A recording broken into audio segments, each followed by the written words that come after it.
Hey, what's going on? Blasian Quita here. Of course, welcome back to the Curvy Metalhead Show. This video is a video that I've been so excited, and I know I am super behind on the coverage of RuPaul's Drag Race Season 7. Can you believe 7 seasons of drag queen fabulosity?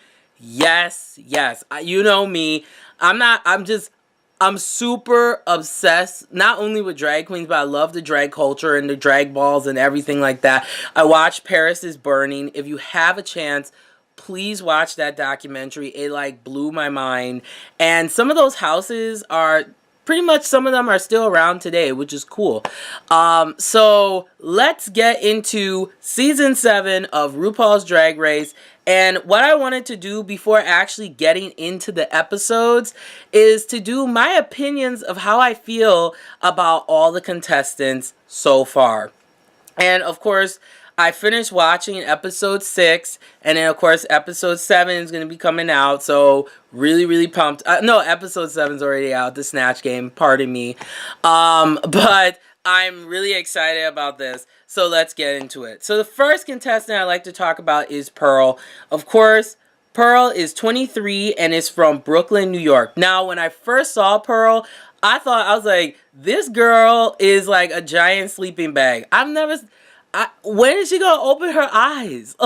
And when she does open her eyes, it's hilarious. But to me, Pearl doesn't really represent, this is just my personal opinion, doesn't really represent New York drag. I see her more like with the Fifi O'Hara, that Chicago drag, that really just balls busting, no pun intended, you know, avant-garde, fashion realness. This is not to say that New York doesn't have that, which it does, but New York drag is completely different from the Chicago. The shy Midwest drag is different. It's really different. So I really like her. I think that she needs to get a little bit more personality, but you know, personality is going to be different for everybody. But I'm glad that Ru was able to like say wake up, because I don't think she really realizes how serious of an opportunity this is until later on in the episodes, which I'll do, because this is a social commentary and not a, you know, play-by-play John Madden review of drag. So next contestant is Jaden Dior Fierce, one of my personal favorites. I love this girl. Of course, 25 and is from Nashville, Tennessee. I love my Southern Queens. Southern Queens, you got that pageantry going on, but Jaden is really different because she doesn't really represent that pageant girl. Not at all. I just like the fact that she looks like a real woman. Like, this is a voluptuous, you know, plus size woman. And for once, can we have a big girl win RuPaul's Drag Race, please? It would just show that diversity, you know, because I feel like drag always gets stereotyped for like the skinny minis or looking fishy and all that. But Jaden, very unique. My only complaint with her though is she just needs to push the envelope a little bit more. I mean, I love her outfits, you know, she's got that, you know, hood, a little hood chick thing going on. But there's more to her, you know, meets that. And I think that's why Ru is keeping her around, because I think she sees that potential. Because remember, there were girls like Sharon Needles, for example, that everyone said was the underdog and ended up winning the season. So you never know. Next, we have Katya. So Katya's got that, you know, Russian woman vibe thing kind of going on. Her outfits have been consistent throughout the competition. I do agree with Michelle Visage when she says she needs a little bit more volume, because I think the volume would really make her hair pop and just really finish the look more. Makeup is polished. I mean, definitely top professional too. I like her a lot, and she's really funny. She's kind of like the William, you know, the Willem for season 7, pretty much. We got next Kennedy Davenport. I didn't even think, I didn't think she was, I just thought it was a woman right there, to be honest. I mean, Kennedy Davenport represents that classic, iconic pageant girl. I mean, from head to toe, fishy realness. I thought, honestly, Courtney Act, top fishy. She's right neck and neck with Courtney Act, because wow, the transformation is flawless. Her walk that she does on the runway with that little sachet, I wish I could do that. but she is flawless. Love, love, love. Definitely in top contender for me. I don't care. People say she's bitchy or whatever, but you know, sometimes you gotta be tough to win. You got to. So she's definitely in my top 3. Or if she's not in the top 3, I say top 5. She's beautiful. She's flawless, but not even that. She can dance her butt off. She's talented. She's got the lip sync. She's really funny, especially later on in, of course, Snatch Game. Yes, what she did with Little Richard was hilarious. Next, we have Miss Fame. Of course, fellow YouTuber, drag, you know, personality here on YouTube. But my only complaint, though, with Miss Fame and Miss Fame is, well, Kennedy Davenport, pardon me, is 33 from Dallas, Texas. And Miss Fame is 29 from New York City. So, Miss Fame, face for days. She's gorgeous head to toe. Her costumes are on point. I can see why she's in this competition. My only complaint with her, though, is she's like what Michelle... See, Michelle, everybody hates on Michelle Visage, but she makes a lot of sense from time to time when she's really critical of these girls, is you can only show face so much. You know, body is great. Yeah, it got Courtney Act to the top 3, and she is very talented around, but everybody's kind of focusing on her body instead of what else does she have to offer to the table. And I think that's what Miss Fame's problem is. And then she kind of lets her mouth go before her mind, and she kind of over talks and cuts people off, and that's you can't do that if you want to win. I definitely could see her going very far in the competition, but she needs to really get herself to center. And I'm tired of everybody being like, oh, Miss Fame, she's on YouTube. Okay, great. She's on YouTube. Her makeup is flawless. I respect her, everything. But I think she needs to step away from just being the YouTube persona and really showing who is Miss Fame besides this pretty face. Seriously. Now, next we have Ginger Minch. Ginger Minch, top contender to me, definitely going to be in the top 3. And if she's not, I'm going to be super pissed. This girl, flawless head to toe. She's got juicy couture. Her hair is flawless. Even when they do those mini challenges, her face is always beat. That's crazy. How can you get ready that fast? Hashtag mind blown. I really feel that if she does, I feel she may win the competition as well. That's just me personally, but you never know. With RuPaul's Drag Race, there's so many twists and turns. But you know, I like the fact that they have Jaden and Ginger, you know, 2 plus size queens in there. Really adds to the mix. She represents. She's got tons upon tons of experience. So yeah, definitely top contender, and she came to win. No joke. Next, of course, we have Violet Chachki. Violet Chachki, now, mixed bag. The waist that she can do, that 12 whatever inch waist, wow. I wish my waist could get that small. Crazy. And that's really dangerous for your health. She knows what she's doing, but wow. So that's definitely something that kind of separates her from the rest of the girls, is that she's got that contortionist type art going on. But I feel like that's a crutch. The same thing. What Michelle Visage said about Courtney Act, you know, you look pretty, but what else? Like, you gotta show other sides, you know, besides that, you know. And I think with her too, it's the attitude. I don't like the attitude that she has towards the other girls, and she feels like everybody's just attacking her.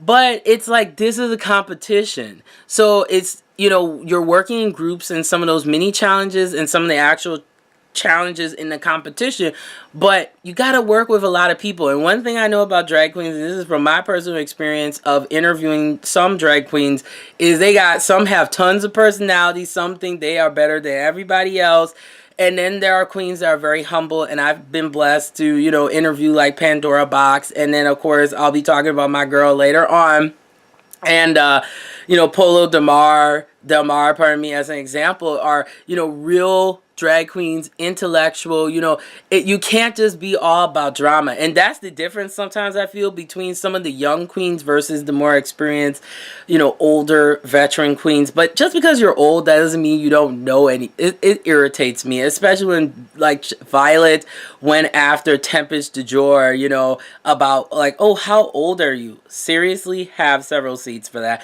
But I think she'll go very far as well. Now, let's go on to Max. Max, to me, at first, didn't really care for.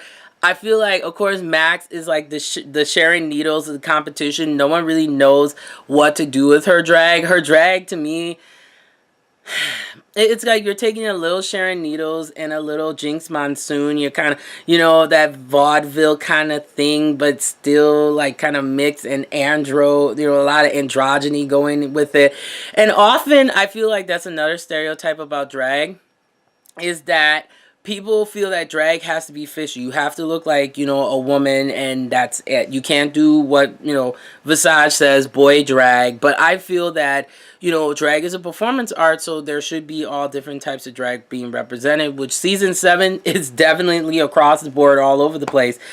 I don't really, Max wasn't my personal favorite because it's just not what I'm into. And the personality thing, I mean, she never turned that off. And I think what fans really want to see on this show is being able to turn it, you know, turn it off and then put that character to life, but still be a real person.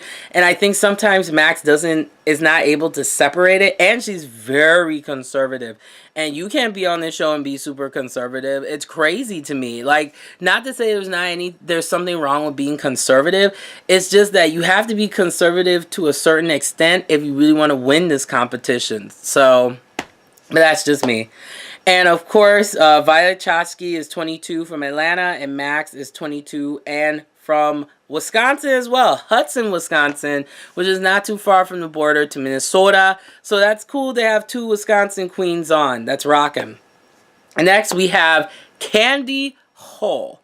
So Candy Ho, hailing, you know, she's the overseas girl, you know, the international girl, you know, even though it's part of the U.S., but still, you know, that international flavor is there, from Puerto Rico, and is 28. But to me, being 28, she's more like Kenya Michaels to me, you know, like when Kenya Michaels was on the show, you know, she's got that youth vibe, but she still has a lot of work to do with her drag, especially when you could see like her beard and stuff like that. Like, you really need to cover that if you want to do the fishier illusion. Then you gotta learn how to cover that, and that takes time, okay? But I don't really feel like season 7, I don't know. I felt that she was one of the weakest contestants on the show, and I think also it was due to her attitude as well. Just like with Violet Chachki, she's very talented, but her attitude kind of clouds over what she's capable of actually doing. And then next we have, of course, 43, hailing from Rochester, New York. We have Miss Kasha Davis. Love. One of my favorites. I thought she was at least going to be in the top 5. Hilarious. She's got that Real Housewife like vibe, you know, and yeah, comedy queen. But I feel like if she had stayed on the show a little bit longer, I think she would have maybe come more full to center. Experienced queen, has been doing this for a while, and you can definitely see that separation between, you know, old school versus new school, but the old school still is mixing with the new school. So that's the thing that's interesting about like drag culture, is there's no such thing to me as like an old drag queen, because queens are always able to reinvent themselves, just like Madonna. So I loved her, thought she was going to be at least top 5. Sad to see her be eliminated so soon, as we'll talk about later in future recaps. And next, of course, Milwaukee girl. Okay, Milwaukee's very own Trixie Mattel. Be honest, at first I was like, why are her outfits like, when the first challenge, that outfit was really basic, and I was kind of expecting a little bit more from her, because her face is ridiculous how she like transforms. Like, she has probably the most unique drag that's been on all 7 seasons of Drag Race so far. I thought she was going to be in the top 3, very strong contender, especially when they did the Shakespeare episode, and she did that like Heavenly Angel beard kind of drag. That was crazy. It was awesome. And she, you know, theater background, so she came to win. I saw, you know, what she was bringing. At first I didn't like it, because that's usually not the drag that I would be into, because, you know, everybody has preferences. You know, for me, I like Bianca Del Rio. So yes, I should like Trixie Mattel as well. But they have different styles, completely different. But yeah, definitely top contender. I was sad to see her be eliminated as well. I was like, really? Okay, next is my personal girl. Okay, Trixie Mattel, of course, 24, Milwaukee. Jasmine Masters. I have had the chance to talk to her through Twitter. She is the sweetest, nicest just nicest person ever. I think that she was eliminated way too soon. You know, Jasmine, she spits hot fire, and if you can't handle the heat, you know, stay out of the kitchen. And the fact that people were like, you know, giving threats to her and like just hating on her for no reason. When you speak your mind, that's what happens. It sucks, but that's the reality of life. Jasmine, she's been around forever. She's done it, you know, she's still doing it. Very polished from head to toe. I can see why she and Kennedy Davenport, you know, get along, because, you know, they know each other very well. But when it comes to technique, yeah, she's on point. She brings it. She doesn't do, you know, she does what she wants to do that works for her, and I think that's important, because I think a lot of times with the younger queens that are coming out, they're just kind of copying what the drag race girls are doing, and it's like you just can't do that. And that's why I love Jasmine. She always sticks to the core of not only what she's good at, but she always pushes herself to try new things. I've talked to her. She's great, sweet, really nice. For the people that are hating on her, like, seriously, get it together. You need to stop. And, of course, 28, hailing from Iowa City. We have a lot of Midwestern girls. I thought that was really interesting because a lot of times people don't take Midwest drag seriously at all. Like, really? So I think it was good that Rue kind of mixed it up, you know, and kind of had people from different regions besides New York and California and all that. But Sasha Bell, 28, I think another weak competitor to me, because I think, like, I felt like with the same thing with Candy Ho and Violet and with Sasha, it's like they don't care or something, you know. It's like you have an opportunity to show your performance art, because let's be real here, even if you don't win, you know, the title of, you know, America's Next Drag Superstar, people are still going to reach to you because you're on this show. So I think by showing your performance art to the best of your ability and really knocking socks off with it, it helps you bring in opportunities. Look at the girls from the previous seasons. They have cruises. They go on different tours. You know, they have their own shows. Like, and then when you win the show, you know, the competition, whoa. I mean, look what happened, you know, with BB Sahara Benet. She has her own show, and she's always done that, but the show is amplified now, and people really like it, and she's really cool, too. So I think with Sasha, it was just the attitude, and she was rubbing people the wrong way, and even her outfits look crazy. Like, how can you have a mixed match, you know, in the back? Like, no, don't. No. And then she wore a cat suit, you know, for the nude illusion challenge. Like, seriously? Really, girl? Please. And then finally, age 46, Tempest du Jour, hailing from Tucson, Arizona. Of course, not to be like that, but, you know, the older queens tend to really get made fun of on the show, which is really dumb. I didn't like how Violet came at her. And then later on, if you have the chance to watch, like, after the show ends, they have what's called What You're Packing. And what'll happen is Michelle Visage will talk to the contestants after they've been eliminated to kind of get their feel, you know, and see, like, how they felt, and just a commentary overall.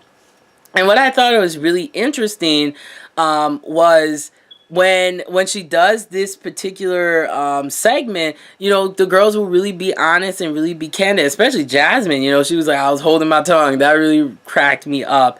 But I didn't see the one with Tempest. I'm not sure if there's one. If there is, please let me know. But I think that she did not have a chance to really show what she was doing, because I feel like on the show, there's like this bias towards older queens. It's like they just kind of have them there, and then after, they just let them go.